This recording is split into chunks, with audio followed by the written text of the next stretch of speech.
काल cyber police स्टेशननी Koregaon police स्टेशनच्या हद्दीत एक कामगिरी केलेली आहे, ज्याच्यामध्ये जे मनी म्यूल अकाउंट असतं म्हणजे एखाद्याच्या नावावर असणारं अकाउंट हे दुसऱ्याला वापरण्यासाठी देणं आणि त्या वापरायला देण्याच्या बदल्यात त्याच्यामध्ये कमिशन घेणं आणि हे जे कमिशन आहे किंवा हे जे अकाउंट वापरायला दिलेलं आहे या अकाउंटवर जी ट्रान्झॅक्शन झालेली आहे ही सायबर फ्रॉडस्टर्सनी सायबर स्कॅमर्सनी अवैध मार्गाने मिळवलेले जे पैसे आहेत, लोकांना फसवणूक करून डिजिटल अरेस्ट असेल किंवा बाकीचे जे फ्रॉड्युलंट मीन्स वापरून जे काही फसवणूक केलेली आहे अशा पद्धतीचे पैसे जे अकाउंटवर आलेले होते त्या पद्धतीचे अकाउंट आहे.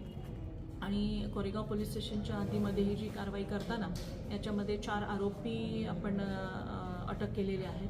त्या आरोपींचं 27 तारखेपर्यंत 7 दिवसाची पोलीस कस्टडी मिळालेली आहे आणि या 4 आरोपींपासून अजून कोण असे अकाउंट आहे किंवा अकाउंट होल्डर आहेत ज्यांनी आपले अकाउंट वापरण्यासाठी दिलेले आहेत किंवा आपले सिम कार्ड वापरण्यासाठी दिलेले आहेत किंवा त्या अकाउंटवर इश्यू झालेले डेबिट कार्ड असेल, ATM कार्ड असेल किंवा चेक असेल तो वापरण्यासाठी दिलेला आहे. याचा पुढील तपास स्थानिक गुन्हे शाखेचे प्रभारी अधिकारी घोडके साहेब करत आहेत आणि ही जी कामगिरी आहे ही सायबर पोलीस ठाण्याचे सहाय्यक पोलीस निरीक्षक राजेश माळी साहेब आणि त्यांच्याबरोबर त्यांची जी टीम आहे ही हवालदार सुप्रिया रोमन, हवालदार संदीप पाटील, पोलीस कॉन्स्टेबल ओंकार डुबल, रणजित कुंभार, प्रशांत मोरे, जुनघरे आणि पवार या पथकांनी केलेली आहे आणि अद्यापर्यंतची सातारा जिल्ह्यातील ही 9वी कामगिरी आहे, ज्याच्यामध्ये यापूर्वी देखील ज्या 6 गुन्हे दाखल झालेले आहेत ते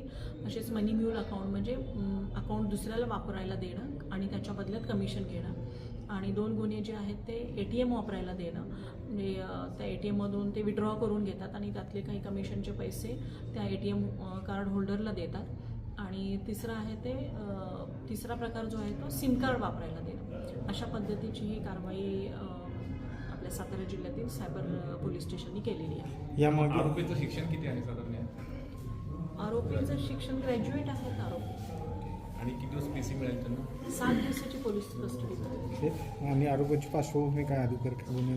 हां, यांच्यावर बाहेरच्या जिल्ह्यांमध्ये काही आपल्या बाहेरच्या राज्यांमध्ये काही आपल्या राज्यामध्ये देखील गुन्हे दाखल आहेत. 4 मिळून जवळपास 35 गुन्हे दाखल आहेत. हे सायबर निगडीत आहेत का? सगळे सायबर क्राईम आहेत.